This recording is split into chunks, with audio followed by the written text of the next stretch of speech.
Cumprimentamos a todos os nossos irmãos com a paz de Jesus. Sejam bem-vindos a esta live do dia 2 de dezembro. Antes de começar, vamos orar.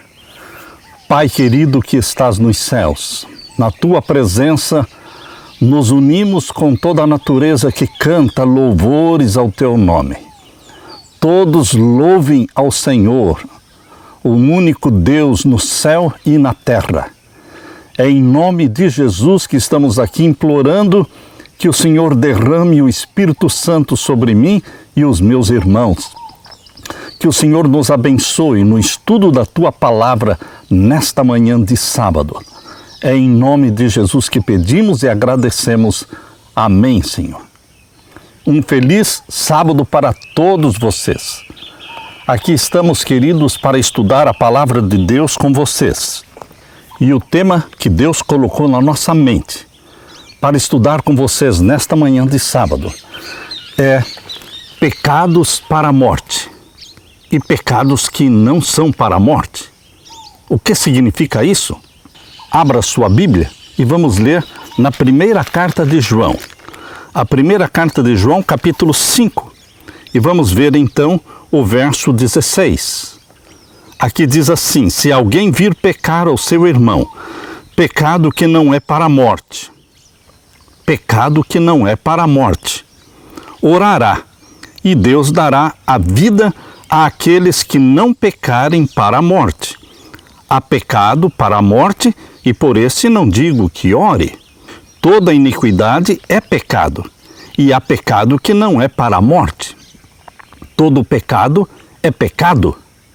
Mas Deus diz que há pecado que não é para a morte. O que significa isso? Meu querido irmão, Deus está dizendo que existem pecados que não são para a morte. Por quê?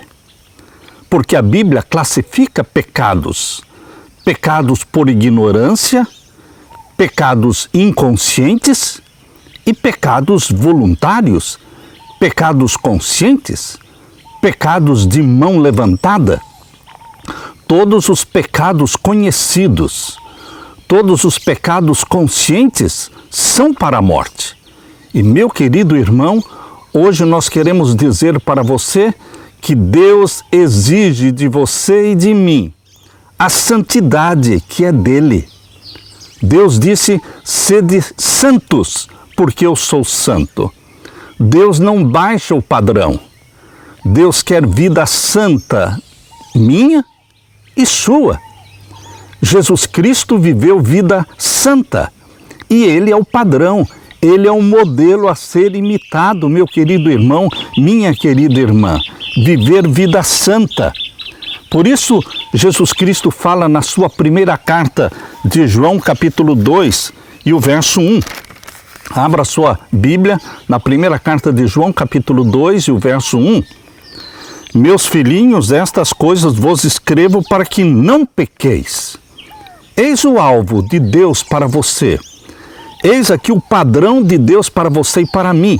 Que não pequemos, que não vivamos pecando. Está muito claro aqui. Meus filhinhos, estas coisas vos escrevo para que não pequeis. Este deve ser o nosso propósito, não pecar. Mas, se alguém pecar, temos um advogado para com o Pai, Jesus Cristo, o justo. Aleluia! Existe um advogado. Quando nós pecamos, nós corremos para Jesus. Nós nos jogamos aos pés de Jesus Cristo. Nós confessamos os nossos pecados a Ele. E o sangue de Jesus Cristo nos purifica de todo o pecado, porque é exatamente o que está aqui na primeira carta de João, capítulo 1 e o verso 7. Mas se andarmos na luz, como Ele na luz está, temos comunhão uns com os outros, e o sangue de Jesus Cristo, seu Filho, nos purifica de todo o pecado. Não existe pecado que o sangue de Jesus Cristo não possa perdoar, desde que ele seja confessado. Meu querido irmão, Deus falou através de João: filhinhos, eu quero que vocês vivam uma vida sem pecar. Mas, se vocês pecarem, ou quando vocês pecarem, existe um advogado, que é Jesus Cristo. Muitos cristãos tentam justificar a sua vida pecaminosa, argumentando que a vida hoje é muito mais diferente do que a vida que viviam os cristãos no primeiro século, quando João escreveu esta carta, dando a entender que Deus baixou o padrão, dando a entender que Deus vai tolerar pecados hoje, que ele não toleraria naquele tempo. Muitos argumentam que Deus vai entender a nossa situação. O que eu quero dizer para você, meu querido irmão, minha querida irmã, que Deus não vai entender. Muitos se justificam dizendo que hoje existem muitas tentações que não existiam naquele tempo. Eu concordo. Existem muitas tentações diferentes hoje, muitos tipos diferentes de assédios.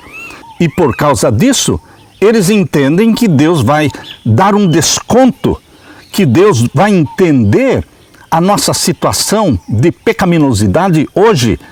Mas, meu querido irmão, se você raciocina desta forma, você está enganado. Porque em Hebreus capítulo 13, abra sua Bíblia, Hebreus capítulo 13 e o verso 8, Deus está dizendo assim: Jesus Cristo é o mesmo ontem, hoje e eternamente. Em Malaquias capítulo 3, verso 6 diz: eu, o Senhor, não mudo. Deus não muda. O padrão de santidade que ele estabeleceu no primeiro século é o padrão de santidade que ele estabeleceu para você e para mim hoje. Deus está dizendo: sejam santos, porque eu sou santo. Deus não baixa o padrão. Por 2000 anos, Deus está dizendo o que está na primeira carta de Pedro, capítulo 1. A primeira carta de Pedro, o capítulo 1, vamos ver então o verso 15. Mas como é santo aquele que vos chamou, sede vós também santos em toda a vossa maneira de viver. Porquanto está escrito: sede santos, porque eu sou santo. Deus não baixa o padrão. Pelo contrário, para esta última geração, Deus elevou o padrão. Subiu o padrão de Deus para esta última geração, a geração que verá a volta de Jesus, a geração que viverá à vista de um Deus santo, sem pecar.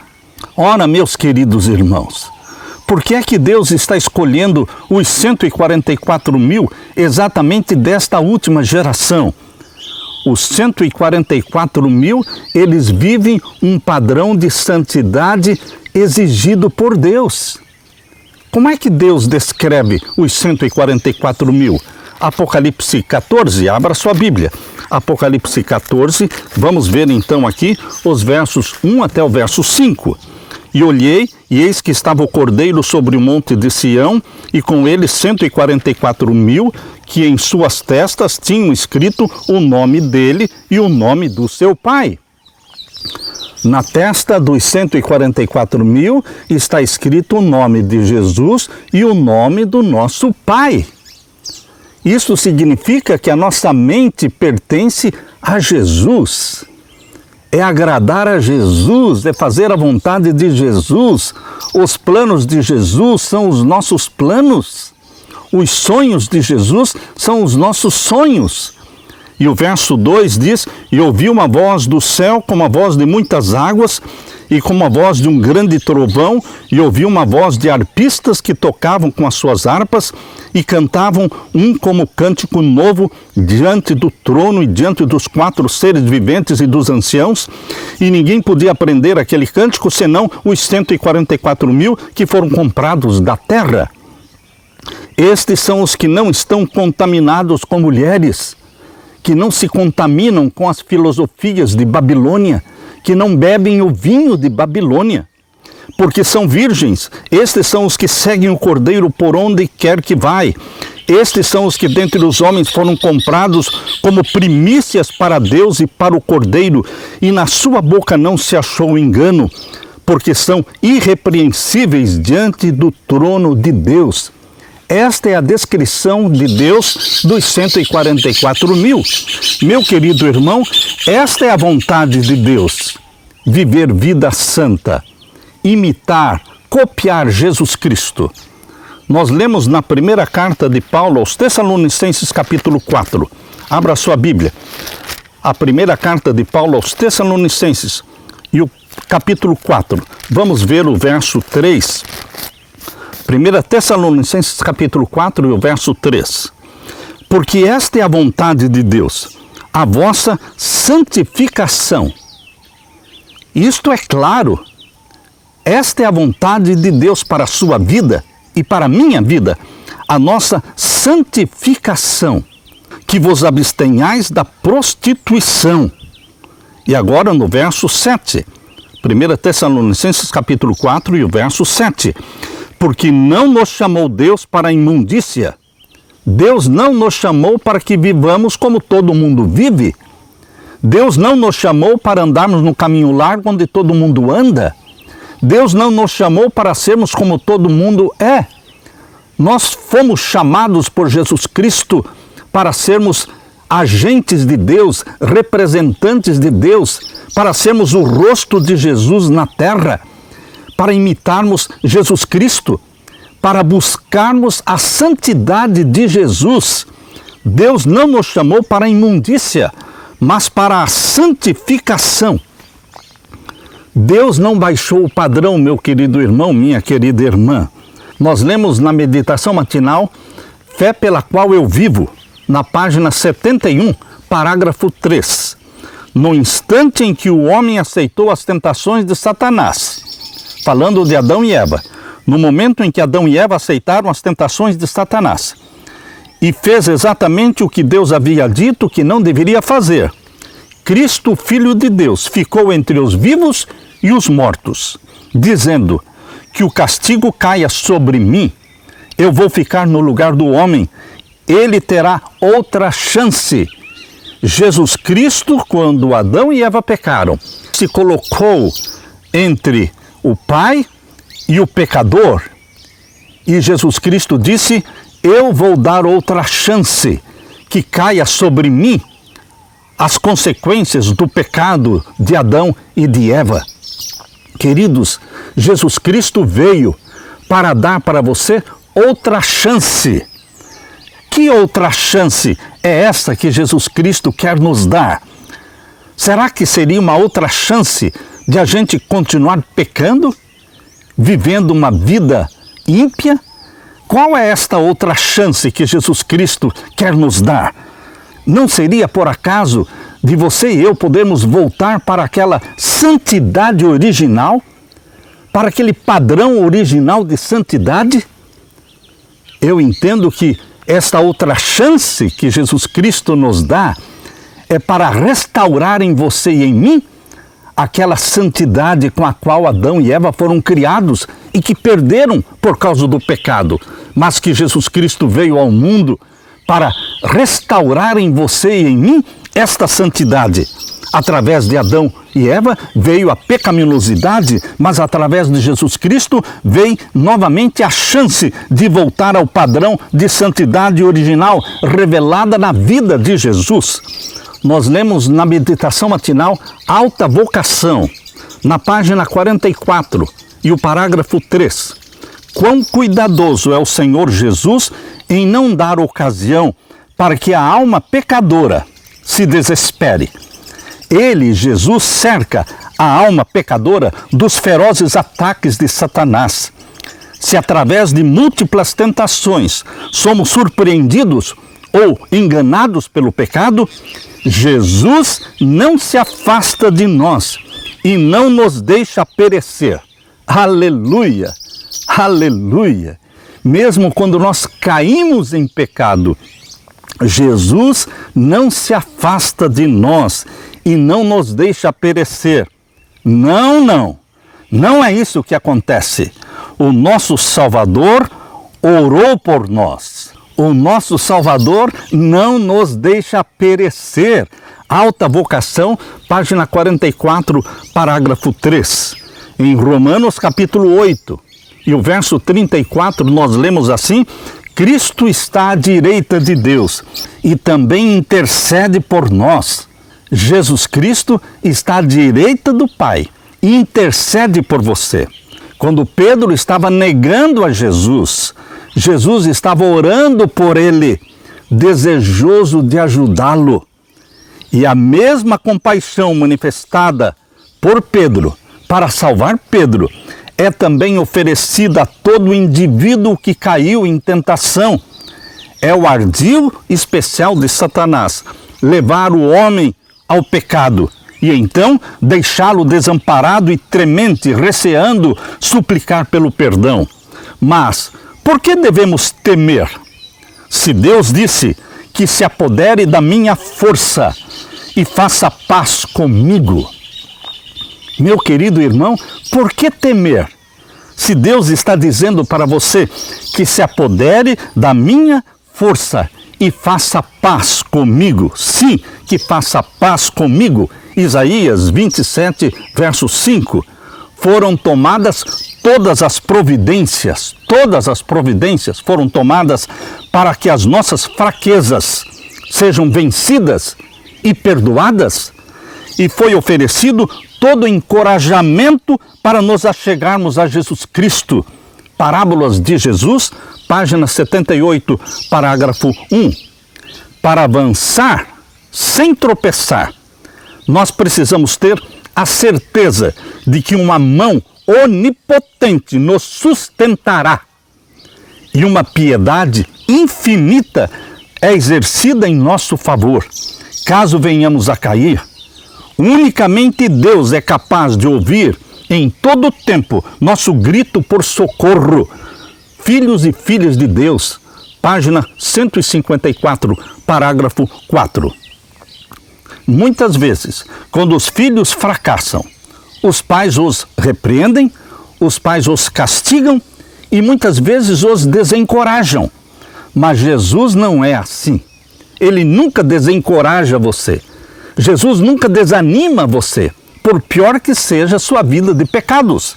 Na segunda carta de Pedro, o capítulo 3 e o verso 9, Jesus está dizendo assim: o Senhor é longânimo para conosco, não querendo que ninguém se perca, senão que todos venham a se arrepender. O Senhor é longânimo, Ele quer a nossa salvação. Ele torce pela nossa salvação. Ele tomou todas as providências para que todo o pecado seja vencido, para que todas as fraquezas sejam vencidas. O Senhor suporta por muito tempo os desvarios dos homens e a todos Ele concede oportunidade para verem e abandonarem os seus pecados. Patriarcas e Profetas, página 461. Parágrafo 5. Percebam que Deus concede oportunidade para você ver e abandonar os pecados. Ainda na meditação Alta Vocação, na página 18, parágrafo 2, diz assim: uma testemunha silenciosa guarda toda a alma vivente, procurando conquistá-la, atraí-la para Cristo.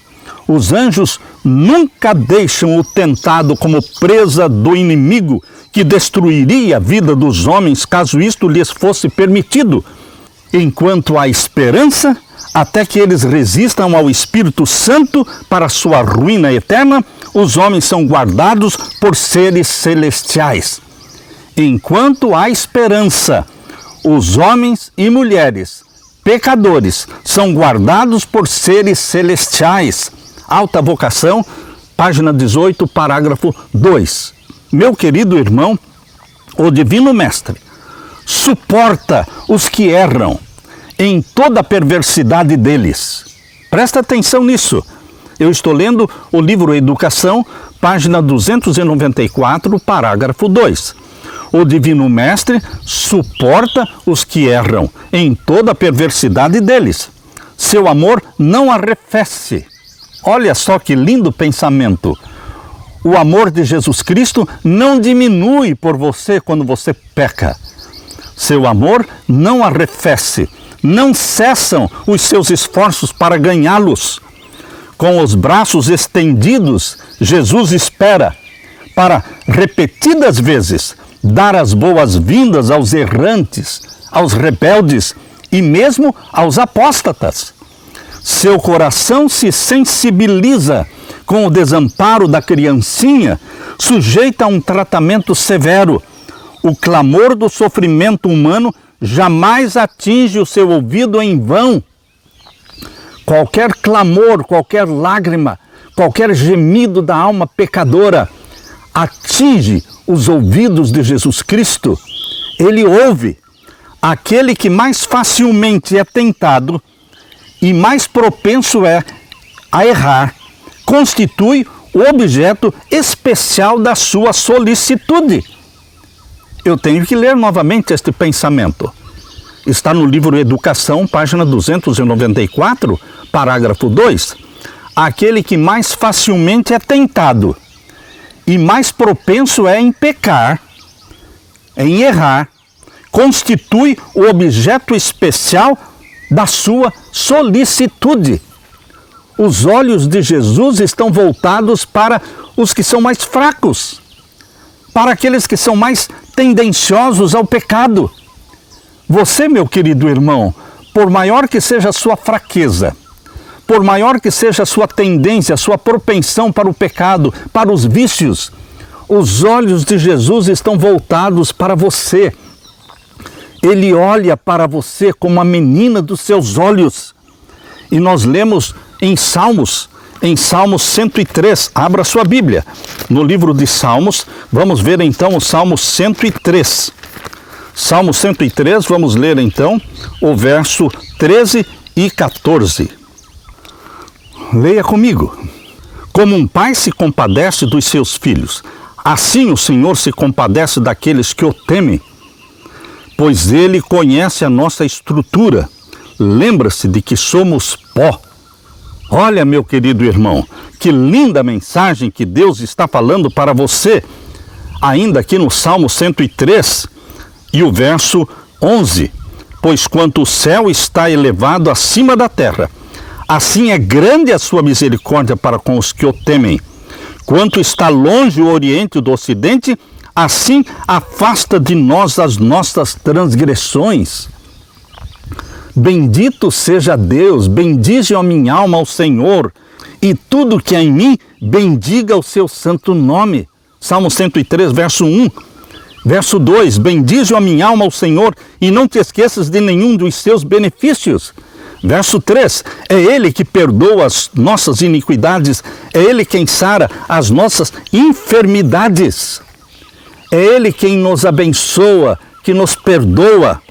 Meu querido irmão, muitas vezes teremos de nos prostrar, chorando aos pés de Jesus Cristo, por causa das nossas faltas, nossos erros, mas não devemos nos desanimar. Mesmo quando somos vencidos pelo inimigo, não somos repelidos, não. Nem somos abandonados, nem rejeitados por Deus, não. Jesus Cristo está à direita de Deus, fazendo intercessão por você, meu querido irmão. Diz o amado João, em 1 João capítulo 2, verso 1, estas coisas vos escrevo para que não pequem, para que não pequeis. E se alguém pecar, temos um advogado para com o Pai, Jesus Cristo, o justo. E não esqueçam as palavras de Jesus, o mesmo Pai vos ama. João capítulo 16, verso 27. Não é só porque Jesus faz intercessão por nós que o Pai vai nos amar. Não, meus queridos, o Pai nos ama. É porque o Pai nos ama que Ele deu seu Filho para morrer por nós. Jesus Cristo é uma revelação do amor do Pai. Jesus quer nos atrair para si e ver refletida em você e em mim a pureza dele, a santidade dele. E se tão somente nos rendermos a Jesus, aquele que em nós começou a boa obra, há de continuá-la até o dia de Jesus Cristo. Oremos com mais fervor, creiamos mais plenamente. Caminho a Cristo, página 64, parágrafo 1. Todos nós somos falíveis. Todos nós cometemos erros e todos nós caímos em pecado. Mas, se o malfeitor estiver disposto a reconhecer os seus erros, ao lhe serem revelados pelo Espírito Santo de Deus, e com humildade de coração confessarmos esses pecados, então seremos restaurados para conhecê-lo. Meditação matinal, para conhecê-lo, página 234, parágrafo 4. Você caiu em pecado, meu querido irmão? Minha querida irmã? Você caiu em pecado? Então, sem demora, procure de Deus a misericórdia e o perdão.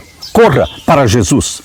A misericórdia é ainda oferecida aos pecadores. Aleluia! O Senhor nos chama em todos os nossos extravios. Ele diz: voltem, filhos rebeldes, eu curarei as rebeliões de vocês. Jeremias 3:22. A bênção de Deus pode ser nossa bênção se ouvirmos a suplicante voz do Espírito Santo. Lembre-se disso, meu querido irmão. Se tivermos cometido erros, certamente alcançaremos a vitória ao reconhecer estes erros e os considerarmos como faróis de advertências. Assim transformaremos a derrota em vitória, desapontando o inimigo Satanás e honrando o nosso Redentor, Jesus Cristo. Parábolas de Jesus, página 176, parágrafo 2. No segundo livro de Crônicas, capítulo 30, abra sua Bíblia. Segundo livro de Crônicas, capítulo 30, vamos ver então o verso 9. Leia comigo.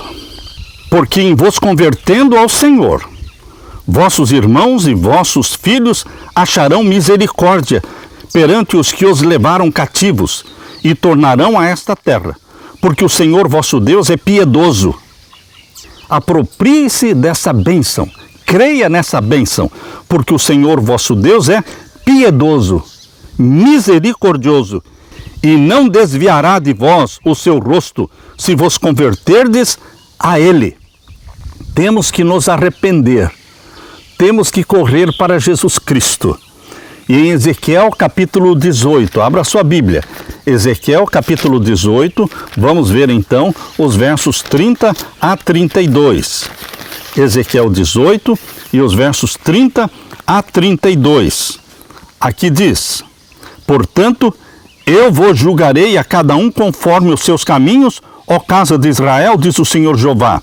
Vinde e convertei-vos de todas as vossas transgressões, e a iniquidade não vos servirá de tropeço.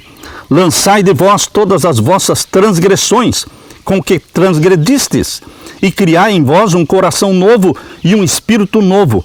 Pois por que razão morreríeis, ó casa de Israel? Porque eu não tomo prazer na morte do que morre, diz o Senhor Jeová. Convertei-vos, pois, e vivei. Deus quer salvar. Deus quer salvar você a qualquer custo. E o clamor que o Espírito Santo faz é: converta-se, arrependa-se, ajoelhe-se, confesse o pecado, tome a decisão de romper com este pecado que é para a morte. Qual é o pecado que é para a morte? O pecado conhecido, o pecado voluntário, o pecado consciente, aqueles pecados que você vem cometendo e está se desculpando, está argumentando, achando que Deus vai baixar o padrão, que Deus vai entender a sua situação. Meu querido irmão, o que Deus está dizendo é: arrependa-se, confesse o pecado, rompa com o pecado. Eu vou ajudar você, diz Jesus. Eu vou derramar o Espírito Santo sobre você para dar para você uma mente vitoriosa, uma mente como a minha, uma mente vitoriosa sobre o pecado. No livro Maravilhosa Graça, Meditação Matinal, Maravilhosa Graça, página 177, parágrafo 5, nós lemos assim: se somos vencidos, não adiemos o arrependimento. E a aceitação do perdão vai nos colocar num terreno vantajoso. Aceitar o perdão que Jesus nos dá nos coloca num terreno vantajoso, porque o perdão de Jesus Cristo não somente perdoa o pecado, mas reveste o pecador do poder do Espírito Santo, dando para ele poder para vencer, uma mente vitoriosa. Se nós nos arrependemos e cremos, pertencer-nos-á o purificador poder de Deus. Sua graça salvadora é oferecida gratuitamente.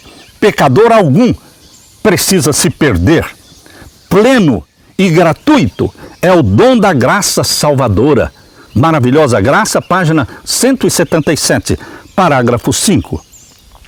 Deus não se desanima com você, meu querido irmão.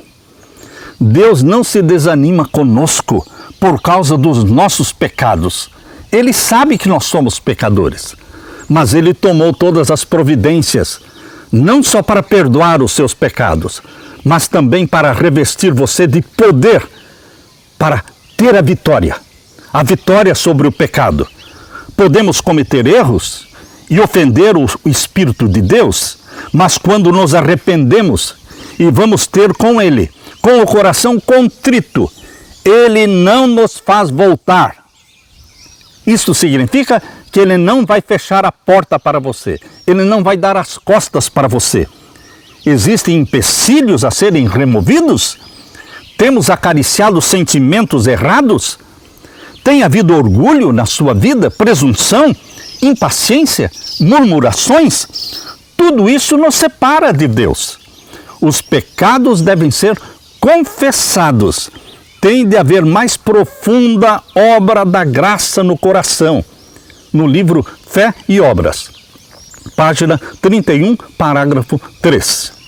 Não há segurança, nem repouso, nem justificação na transgressão da lei de Deus. Se você, meu querido irmão, está transgredindo a lei de Deus, seja o primeiro, o segundo, o terceiro, o quarto mandamento, qualquer um dos 10 mandamentos, não existe repouso, não existe segurança, não existe justificação para aquele que voluntariamente, conscientemente, decide continuar transgredindo qualquer um dos 10 mandamentos. Não pode este homem ou esta mulher esperar se colocar inocente diante de Deus e em paz com Ele, somente mediante os méritos de Cristo. Somente mediante a confissão dos nossos pecados poderemos ter paz e segurança e perdão. Não há segurança, nem repouso, nem justificação para aquele que continua transgredindo a lei, conscientemente. Na revista Review and Herald, do dia 24 de dezembro de 1889, nós lemos assim: cada dia que você permanece em pecado, você está nas fileiras de Satanás. Vou repetir. Cada dia que você permanece em pecado, você está nas fileiras de Satanás. E se você adoecer e morrer, sem arrependimento, estará perdido. Review and Herald, de 24 de dezembro de 1889. Simples assim. Se você adoecer e morrer com pecados não confessados, com pecados conscientes, você simplesmente estará perdido. Ninguém poderá fazer nada por você depois da sua morte. Um pecado, não precisam ser 2 ou 3 pecados, mas um pecado, sem arrependimento, é suficiente para fechar os portais do céu contra você. Foi porque o homem não podia ser salvo com uma mancha de pecado sobre ele que Jesus veio morrer na cruz do Calvário. Isto está escrito na revista Sinais dos Tempos, Signs of Times, do dia 17 de março de 1890.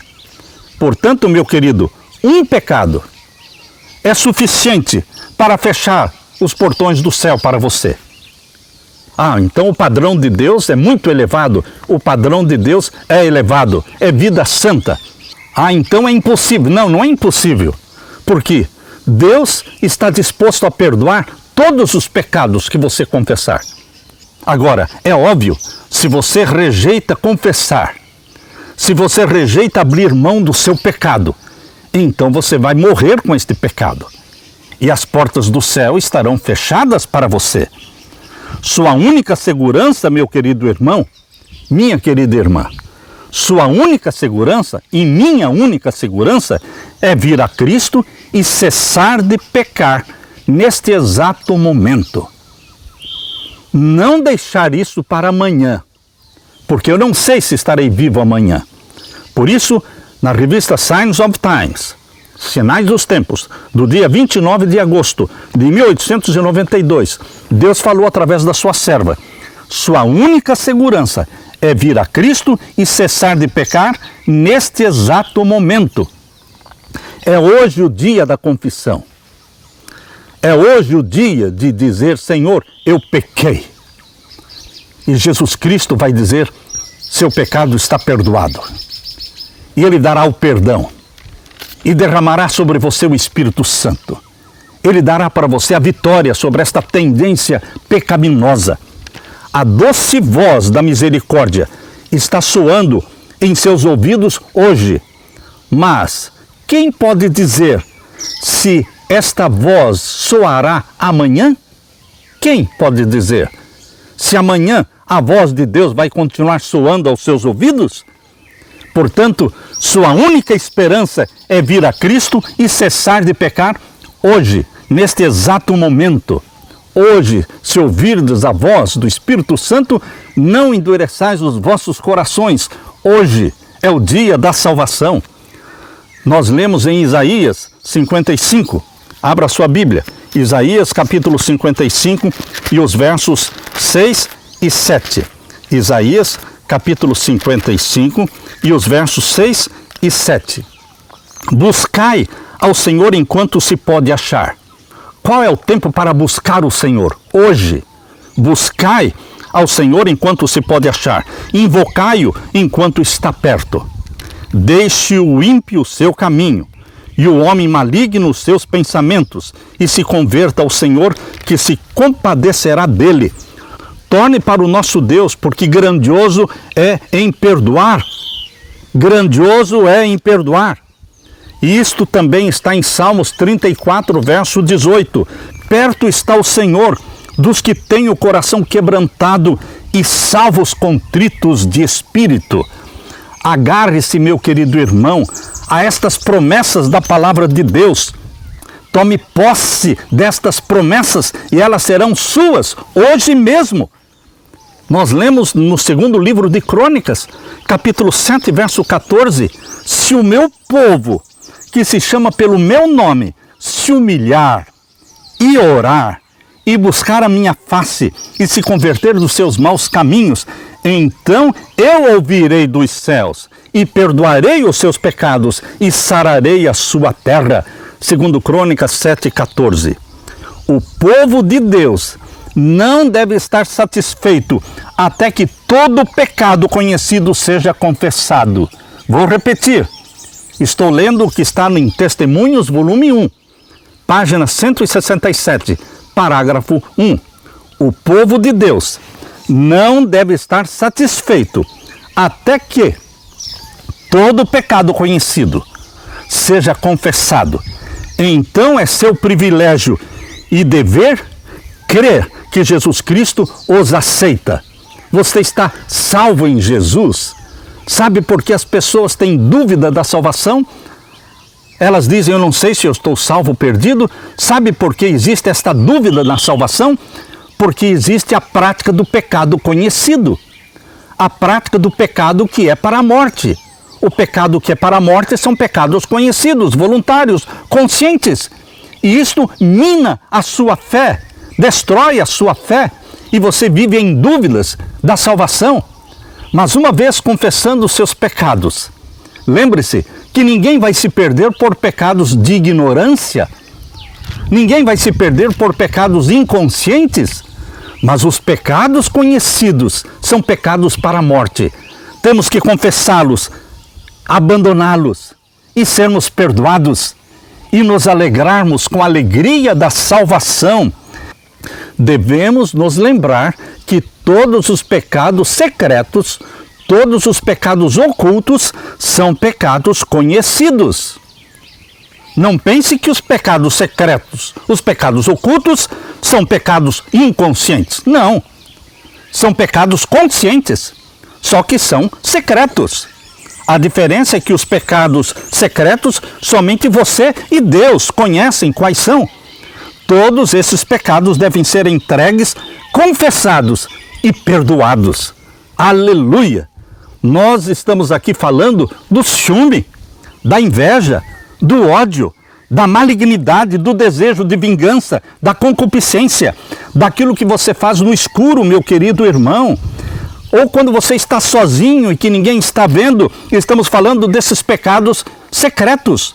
Estamos nos referindo à pornografia, à masturbação, ao sexo virtual, aos desejos pecaminosos que não encontram expressão em ato exterior, porque faltou a ocasião.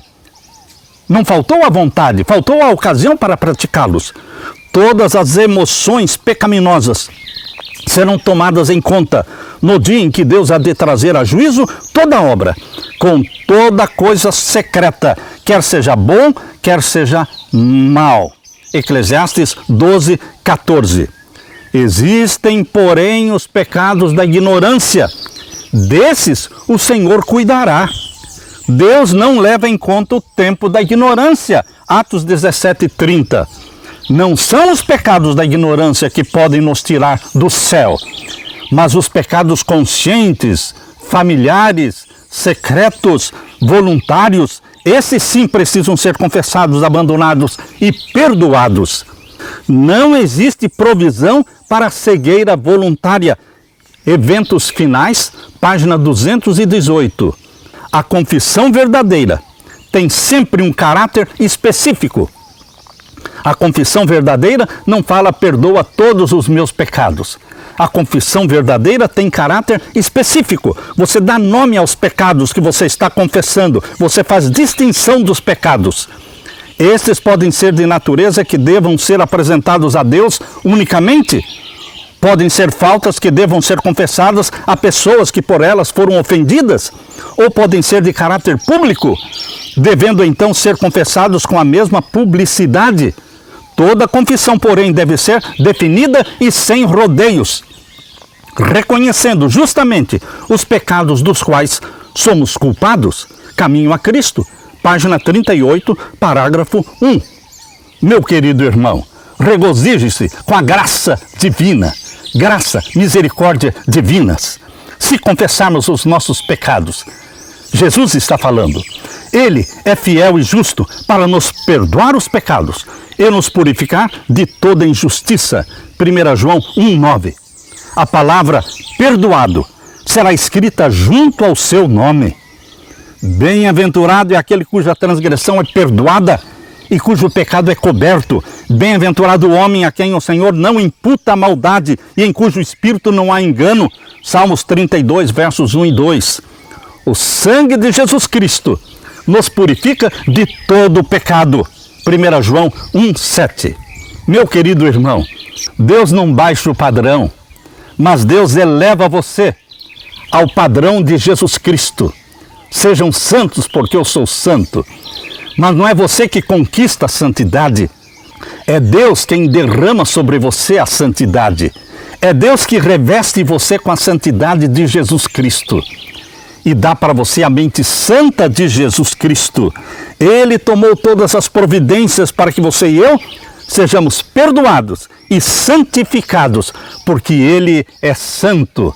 Aleluia, aleluia. Deixe-me orar com você. Meu Pai querido que estás nos céus, obrigado porque Tu és santo. E obrigado porque o Senhor insiste em nos chamar, em nos tirar da pecaminosidade. Obrigado porque o Teu Santo Espírito continua dando para nós o arrependimento e atraindo-nos para Jesus Cristo. Querido Pai, perdoa-nos, convence-nos dos nossos pecados, purifica-nos pelo sangue de Jesus Cristo e implanta em mim e nos meus irmãos a mente santa de Jesus, a mente vitoriosa de Jesus Cristo. E que o Teu nome, Pai Santo, seja glorificado na nossa vida. Usa-nos, abençoa-nos. E querido Jesus, por favor, volte logo nos buscar. É em Teu nome, Jesus, que oramos e agradecemos. Amém e amém. Deixo com você, meu querido irmão, minha querida irmã, a paz de Jesus. Amém.